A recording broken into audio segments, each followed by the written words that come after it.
So say you have picky eaters in your house, or diners that don't think they like something. Did you know that if you change the size and shape of a vegetable, for example, it can greatly change the way it feels in the mouth or tastes? Carrots are a good example. Carrots are, for the most part, I think they're a vegetable that most people like. If you shred it, dice it, cut it into triangles, there's all different ways of cutting a carrot that make it taste different and work differently in a recipe. If your picky eater doesn't really like vegetables, or doesn't think they like vegetables, for example, there are a lot of ways to add vegetables without them being sort of predominant in the flavor. I often will add very finely chopped carrots to a meatloaf or a meatball, for example. I will often add pureed pumpkin to a sauce. Even in spaghetti sauce, you can, or a lasagna, you can add, and that will add more nutrition. They say, eat the rainbow. Well, that's one of the ideas that I really subscribe to. I think it just, on a plate, it just makes everything so much more appealing. And often I will think in terms of what the meal is going to look like before I even think about what it's going to taste like. I think, okay, so this vegetable, the green vegetable, the red vegetable, and I put it together based on how it's going to look, as well as how it's going to taste, of course. But visuals are very important. How you cut up a vegetable, for example, can be the difference between whether or not your picky eater will eat it. So what you want to do is you want to capitalize on what they do like. So, for example, if they have kind of a penchant for sweetness, carrots, for example, are a really nice way to sweeten something up. You can add also chopped apricots or dates, craisins. Those all will add a lot of nutrition, fiber, and sweetness to whatever you might be making. Does your family like cheese? Well, maybe you want to experiment with adding a little blue cheese to your mac and cheese, for example. I recommend not making the sauce all blue cheese, but just add it as a nuance, and then you can increase some of those different flavors that your picky eaters might not be as familiar with.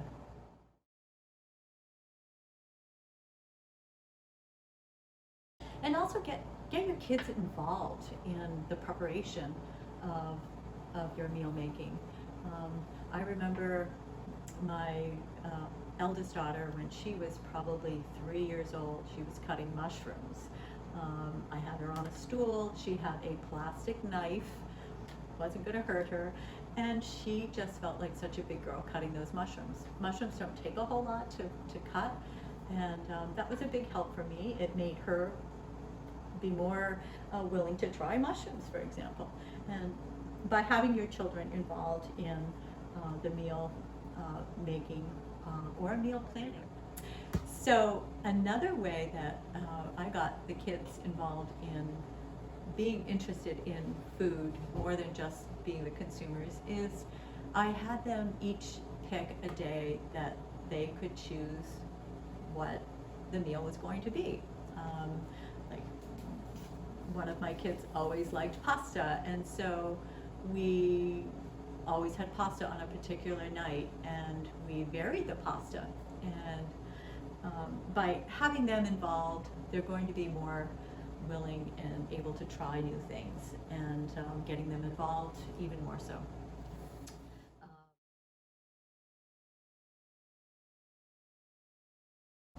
Another way that you can become inspired to make your own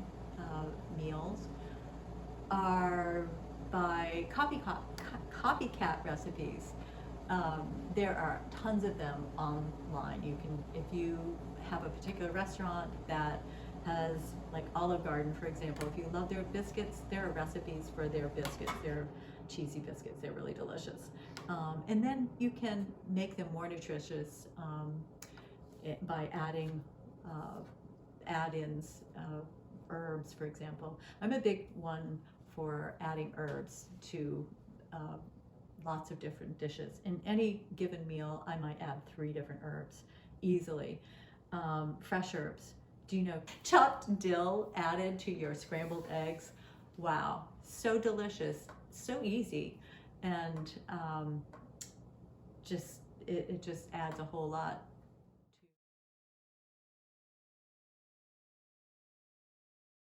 So pantry items. What are some of the pantry items that can be really good to have in your pantry to make your mealtime a little bit more interesting? Besides the usuals, your flour, your sugar, your oils, and a variety of pastas, rices, stocks, if you don't happen to have any on hand in your freezer, herbs. Now, I am a very big believer in herbs. They don't just flavor your food, they actually add a lot of nutrients. I can't remember which book it was, but Michael Pollan had he had some information on how just one single leaf of thyme has all these micronutrients in it, and also depending on how it was combined with what foods was how your body took in those micronutrients. And I thought that was really interesting. But not to get too technical, herbs are just a wonderful way, fresh or frozen, dried. They're just a great way to add a lot of flavor and interest to your meals. And speaking of herbs, I think often it's really easy to buy this beautiful bundle of dill, for example, and you use a little bit in your scrambled eggs, for example, because you've been inspired to try that, and then it sits in the fridge. If you sense that you're not going to use that dill before it goes bad, chop it up, put it in an ice cube tray with a little bit of olive oil or melted butter, and then put it in the freezer.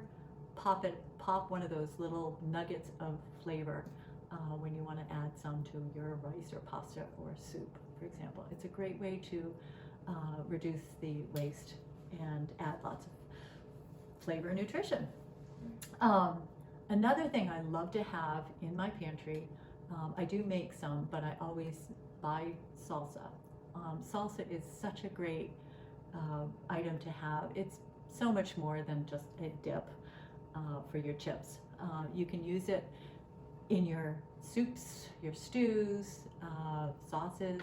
You can, and one thing I thought about just the other day is how a lot of the ingredients in a salsa are the same as in shakshuka, which if you read my column in the Island News, it's a wonderful poached egg breakfast, brunch, lunch, dinner dish.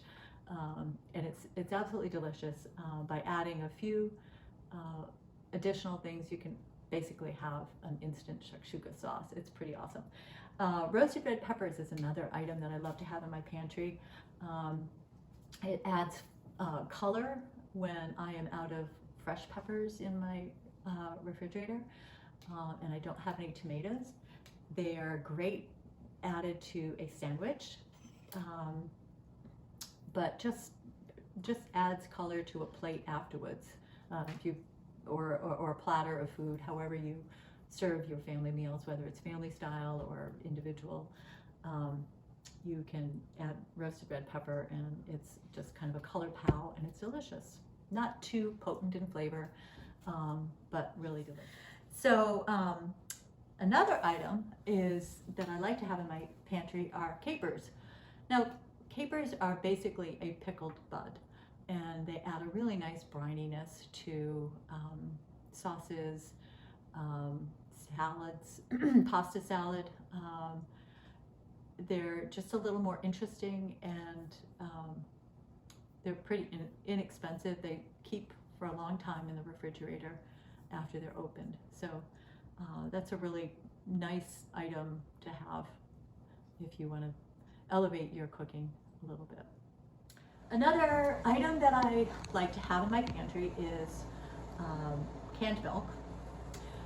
Canned milk is not something I use often, but I love it in a creamed soup because it adds a nice richness, and it's less caloric than heavy cream, although heavy cream has its merits, of course, but it's something that's shelf stable, and I don't always have heavy cream in the refrigerator, and it's really good to add. It doesn't curdle when you boil it. It adds a really nice silkiness to a soup or sauce. Dry milk is also one of the items that I always have in my pantry, and I like it because I use it in my homemade granola, and I use it in if I were to make a cream of anything soup mix, I would put that in there.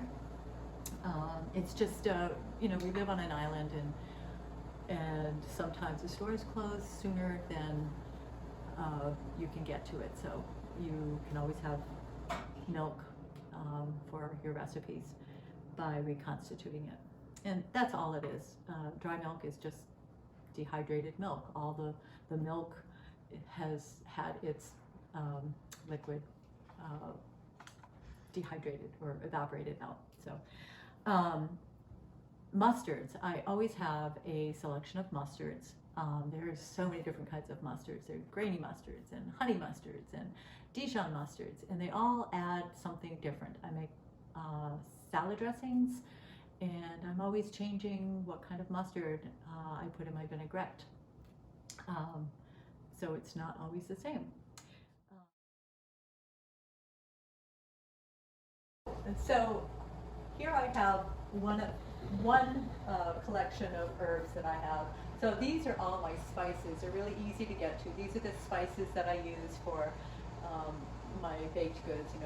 More of the sweet, the cinnamon, nutmeg, cloves, and then my vanillas, almond extracts, other flavored extracts. Here I have some of the items that I use all the time. Cumin, smoked paprika. Love smoked paprika. It's great. It has so much more flavor than regular paprika. Put it in everything. And then some of the other items. I have the sea kelp. It's just so much fun to try all these different herb blends, and then you can make your own too. I love making a Moroccan spice blend. And then I also have a whole cabinet down here of more spices that I use in bulk. Ginger, I use a lot of ginger. Garlic, oregano, I use a lot of oregano as well. Tarragon, if you've never tried tarragon, try it. You might like it. It has a little bit of a anise, kind of licorice flavor. And then, like I've discovered recently, kale flakes. They don't add a lot of flavor. They add a little bit of color and a little nutrition. You can add it to pretty much anything. So spices and herbs, they change your cooking significantly. So I highly recommend playing around with them. Oils and vinegars are another item that I have more in my pantry. But oils and vinegars can add so much flavor and interest to what you're making. For example, what I use a lot of is garlic or lemon oil. Just a teaspoon of lemon olive oil can add so much to the flavor of carrots, for example, or maybe a vegetable that you don't, or like beets. Just a teaspoon of lemon oil can be so interesting, and then a drizzle of maybe some blueberry balsamic. You have like a totally different vegetable. It's just delicious. So if you have any ideas of recipes that you would like to share or learn how to make, give us a call at the ICC. Give me a call, and we will try to make that happen. Thank you.